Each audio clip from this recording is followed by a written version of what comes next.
just be like, oh, how was Action Park? Accident Park. Part of the fun was actually surviving the day. Traction Park. The slides were higher, the rides were faster. Class Action Park. We got a reputation as being the wildest amusement park in the world. It's been shut for almost 20 years, and I think no amusement park has caught up to its death toll yet. If you told somebody about this, it sounds like you're making stuff.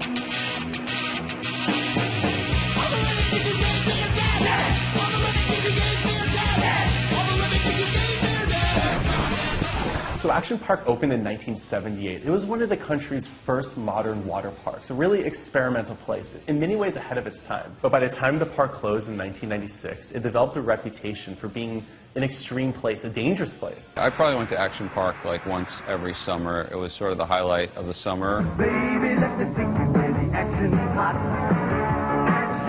Action Park. There's nothing like going on a really hot day and just being able to jump around in the water. And it was only later that I realized, you know, a lot of the stuff was kind of dangerous. The action never stops at Action Park. The average family you'd see would be like a woman screaming at 4 kids who seemed like they'd just been eating sugar and drinking soda all day, and like a drunk dad with no shirt on. I'd like to think of Action Park sort of as like my drunk Uncle Andy's backyard. When you're on the way to Action Park, you're bragging to your brothers and sisters and to your family about how brave you're going to be. And it's almost like a rite of passage, I think, of growing up in North Jersey. Action Park just had more extreme rides, and I think they kind of thrived a bit more on that sense that there's a little bit more adventure there than a lot of other parks.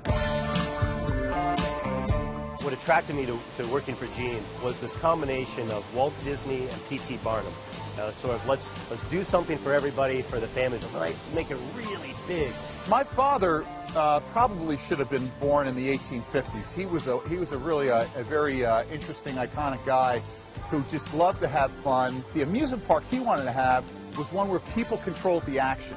Not where you just sat in a ride and it kind of took you around. He wanted one where you could control how fast you went, how high you went, and that's what he did. Action Park doesn't strip you down. Action Park lets you soar because you control the action. Participation rides were enormously appealing to teenagers especially. Nobody was going to tell them what to do at Action Park, and they loved it. The rides at Action Park were lawless.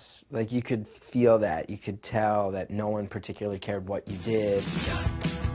One is the Tarzan swing. You'd stand in line for a long time, and you'd be on this like raised wooden dock, and they'd hand you a rope, and then you swung on the rope out over this pool of water. The thing with the Tarzan swing was that when you got on it, it would then swing in front of the rest of the line. Some people would go up and like do a backflip off it and get a big cheer. You know, would like slip and wipe out, and everybody would just like point and laugh and mock them.